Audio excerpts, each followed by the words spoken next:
ये अचानक कहीं से आ गया, हमें नहीं पता कि वो किसके साथ है। इसके बारे में जानते क्या है? वो एक मकसद पैदा कर रहा है कि और लोग उससे जुड़ जाएंगे। तो ये कल्ट है? हमें नहीं पता कि वो किसके साथ है। खुद की फौज बना रहा होगा। अगर ये कल्ट है तो हो सकता है कि उन्हें मरने के लिए ले जा रहा है।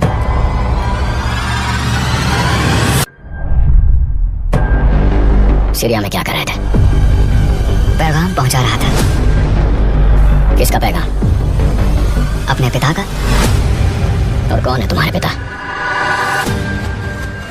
हम सब एक करिश्मे के गवाह हैं और उन्होंने मेरी बेटी की जिंदगी भी बचाई।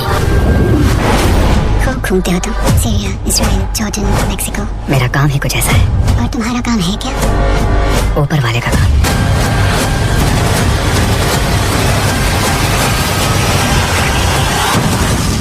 तुम जितना सोच सकती हो ये उससे कहीं बड़ा है।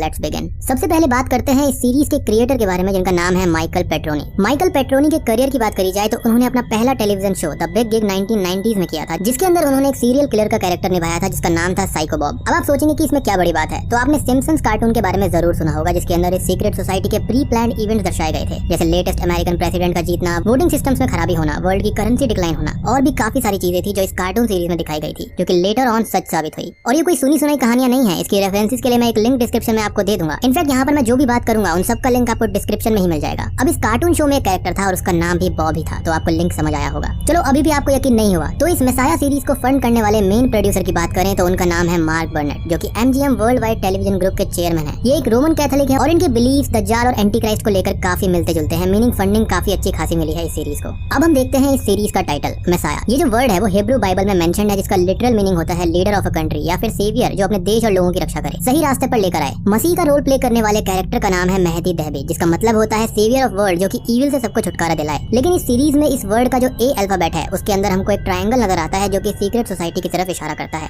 अब इसको किसी और वे में भी प्रेजेंट किया जा सकता था, लेकिन इसको इसी तरह से रिप्रेजेंट इंटेंशनली किया गया है, जो कि नेगेटिव और पॉजिटिव दोनों हो सकता है। लाइक नेगेटिव ऐसे कि ये इस सोसाइटी का काम है, या फिर दिखाने के लिए कि बचकर रहो, ये सोसाइटी ऐसा करेगी। अब मैं आपको एक स्ट्रेंज सी चीज दिखाता हूँ, थोड़ा सा शॉक लगेगा आपको। मैं अल मसीह अद दज्जाल लिखता हूँ यूट्यूब के सर्च टैब में और सबसे ऊपर मेसाया का ट्रेलर आता है। Shocking right? अब नेटफ्लिक्स के ट्रेलर के अंदर जाकर देखें तो टैग्स में सारे के सारे टैग्स ठीक हैं, बस इस टैग को छोड़ के, जो कि है MSS HMT123 एक्सक्लेमेटरी मार्क। अगर आप सभी में से किसी को इस चीज का मतलब पता है तो do let me know in the comment section. अब ये भी हो सकता है कि ये एक कोइंसिडेंस होगा या फिर मैं गलत हो सकता हूँ, क्योंकि ह्यूमन हूँ तो ऑब्वियस सी बात है कि मैं हमेशा सही नहीं हो सकता, लेकिन ये मुझे थोड़ा सा स्ट्रेंज लगा। अब इसका मीनिंग शायद से मेसाया सीजन 1, 2, 3 या फिर एपिसोड 1, 2, 3 होगा, बट स्टिल ये मैच नहीं होता। खैर स्टोरी लाइन की बात करें तो विकिपीडिया, IMDb प्लेटफॉर्म्स पर लिखा गया है कि यह सीरीज एक इंसान के ऊपर बेस्ड है, जो कि अचानक से मिडिल ईस्ट से राइज हुआ है, जो कि कई सारे मिरेकल्स परफॉर्म करता है, जो कि किसी भी इंसान के लिए करना नामुमकिन है। अब इस व्यक्ति के सडन अपीयरेंसेस और डिसअपीयरेंसेस से सारी की सारी दुनिया भर में बातें होनी शुरू हो गई थी कि आखिर ये है कौन। सब लोग अलग अलग तरह से रिएक्शन दे रहे हैं थ्रू आउट द ट्रेलर, और यह सारा का सारा केस जो है वो CIA ऑफिसर्स के द्वारा इन्वेस्टिगेट किया जाएगा। सीरीज की स्टोरी लाइन को देखते हुए इस व्यक्ति की जो आइडेंटिफिकेशन और काम है वो अल मसीह और दज्जाल से मिलते जुलते हैं, या फिर क्रिश्चियंस की भाषा में कहें तो एंटी क्राइस्ट आप कह सकते हो। कुरान में यह लिखा है कि यह दज्जाल कई सारी लोकेशंस पर दिखाया जाएगा, लेकिन यह राइज होगा मिडिल ईस्ट से, बिटवीन सीरिया और ईरान। इस ट्रेलर में भी यही दिखाया गया है कि इसकी अपीयरेंस होगी टेक्सास, सीरिया और इजराइल में। अब इस सीरीज के अंदर जो एक्टर है उसका नाम है मेहदी दहबी, जिसका कैरेक्टर नेम पहले विकिपीडिया पर लिखा हुआ था अल मसीह अद दज्जाल। लेकिन एक ट्विस्ट है कि जैसे जैसे इस ट्रेलर की आग हर तरफ फैली तो विकिपीडिया पर पेज को एडिट कर दिया गया। अब यहाँ पर सिर्फ आपको अल मसीह लिखा हुआ मिलेगा। दज्जाल का लिटरल मीनिंग देखें तो इट्स फॉल्स मसीहा, लायर, द डिसीवर। ट्रेलर में दिखाए गए एक्टर की अपीयरेंस और दज्जाल की अपीयरेंस की सिमिलैरिटीज की अब हम बात करते हैं। प्रॉफेट मोहम्मद के हिसाब से दज्जाल के जो हेयर्स होंगे वो काफी ज्यादा लंबे होंगे, एज इफ कि वो स्नेक्स है ना कि कोई हेयर। ट्रेलर से कंपेयर करें तो बिल्कुल सही बात है। दज्जाल के जो चीक्स होंगे वो बिल्कुल फ्लैट होंगे, ये भी सेम है। चलने का अंदाज नॉर्मल ह्यूमन से थोड़ा सा डिफरेंट होगा, like foot steps outward form में। इसका फोरहेड काफी ज्यादा बड़ा होगा और इसकी आईब्रोज के बीच में काफिर लिखा होगा, जो कि देख सकेंगे वही जो अल्लाह और ट्रू गॉड पर विश्वास रखते हैं। अब इस ट्रेलर के अंदर ये सारी चीजें सच होती हुई दिखती हैं। इनफैक्ट ये काफिर वाली बात भी ऑलमोस्ट सच है। आईब्रोज के बीच में जो कर्व लाइन है वो के को फॉर्म करती है, और एक और चीज कि ये इसकी एक आंख होगी और दूसरी आंख से ये अंधा होगा। जो आंख काम करेगी उसकी जो पुतली है वो एक जगह पर नहीं टिकेगी, वो चारों तरफ देखेगी। कॉम्प्लेक्शन होगा रेडी व्हाइट। अब ये जो वन आई वाली चीज है या फिर स्टेटमेंट है, ये इस ट्रेलर के अंदर नहीं दिखाई गई है, तो हो सकता है कि शायद ये इसकी ट्रू फॉर्म नहीं होगी, और ऑब्वियसली सब कुछ नहीं दिखाया जा सकता। यहाँ पर एक चीज और मैं कहना चाहता हूँ कि कई सारे लोगों ने इस ट्रेलर को हेट किया है कि यह दज्जाल को प्रमोट कर रहे हैं, और मैं भी मानता हूँ कि हाँ ट्रेलर से देखकर ऐसा ही लगता है। लेकिन अभी यह बस एक ट्रेलर है।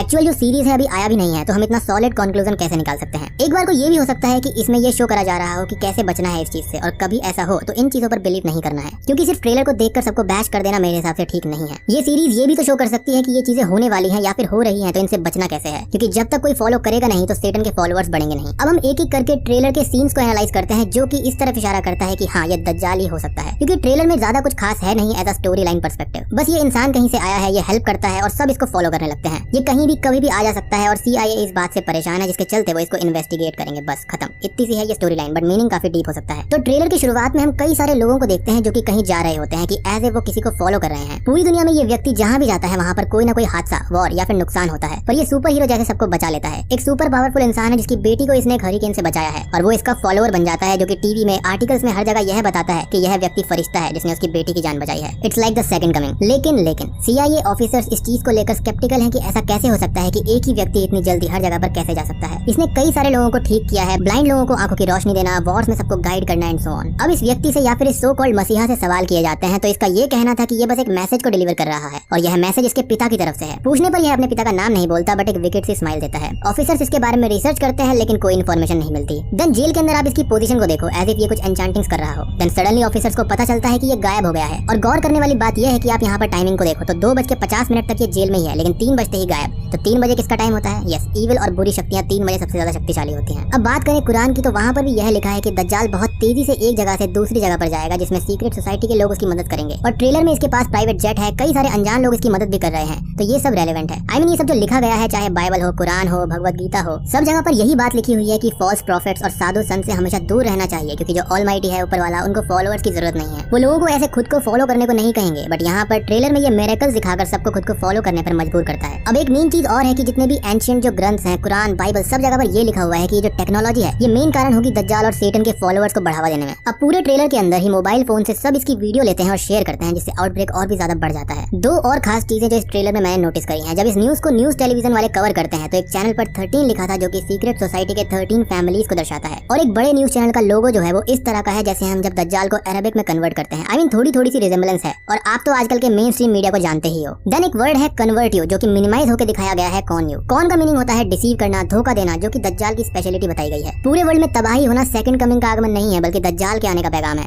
लोगों को लॉर्ड जीसस के जैसे मिरेकल्स करके दिखाना, उनके जैसे होने का आगमन देना, ये सब चीजें पहले ही बता दी गई हैं। लोग इसको प्रेस कर रहे हैं और पता नहीं क्या क्या। ट्रेलर अंत होते समय एक बात बोली गई है कि this is much bigger than what you can imagine. Like ये काफी बड़ा गेम प्लान है जो कि आसान शब्दों में बयान नहीं किया जा सकता। तो दोस्तों ये था मेरा ओपिनियन ऑन दिस मेसाया सीरीज। अब मैं पूरी तरह से श्योर होकर चीजों को सीरीज आने के बाद ही एनालाइज कर पाऊंगा। As far as trailer is concerned, यहाँ पर मेरा 50-50 है कि या तो ये बिल्कुल नेगेटिव सीरीज होगी जहाँ पर लोगों को दिखाया जाएगा कि दज्जाल के आने के बाद क्या सीन होने वाला है, और सबकॉन्शियस माइंड में पहले से ही डाल दिया जाएगा कि बी रेडी, ऐसा तो होना ही है, like it's no big deal. या फिर एक सेफ साइड हो सकती है कि हाँ ये चीज गलत है और ऐसा हो तो बिल्कुल भी ऐसे फॉल्स प्रॉफिट्स को फॉलो नहीं करना। फिलहाल देखा जाए तो इसके ट्रेलर पर तो खतरनाक हंगामा मचा हुआ है, लाइक से ज्यादा डिसलाइक्स हैं, तो आप कह सकते हो कि इसको कितनी नेगेटिव पब्लिसिटी मिल रही है। और एक खास चीज की ट्विटर पर नेटफ्लिक्स को किसी व्यक्ति ने लिखा था कि ये दज्जाल के बारे में है, तो नेटफ्लिक्स ने उस व्यक्ति को ही कुछ टाइम के लिए ब्लॉक कर दिया था ट्वीट करने से या फिर नेटफ्लिक्स ट्विटर हैंडल को देखने से। बट नेटफ्लिक्स ने इस चीज को डिनाई किया, क्योंकि हो सकता है कि कुछ टाइम के लिए ब्लॉक किया होगा फिर अनब्लॉक कर दिया हो। मतलब यहाँ पर ये जो नेटफ्लिक्स है ये भी एक गुस्सैल गर्लफ्रेंड की तरह हो रखी है बिल्कुल, कि मतलब जब गुस्सा आया तो ब्लॉक कर दिया और फिर जब ठीक हो गई तो अनब्लॉक कर दिया। Just kidding. अब मैं पूरी सीरीज देखे बिना किसी चीज को ऐसे ही गलत नहीं बोल सकता, और फिलहाल आपको भी नहीं करना चाहिए, क्योंकि फुल सीरीज तो अभी किसी ने देखी ही नहीं है और पता नहीं कितने सारे चैनल्स तो ऐसे ही एस्टिमेट लगा बैठे हैं, ऐसा है वैसा है। पहले इस चीज को देख लेते हैं, लेट्स सी इट फर्स्ट। अपना तो सिंपल सा फंडा है कि ऐसे लोगों से दूर ही रहना चाहिए, खुद पर और ऊपर वाले पर ट्रस्ट रखो, दैट्स इट। फिर आपका इस सीरीज के बारे में क्या कहना है तो मुझे कमेंट सेक्शन में जरूर बताना।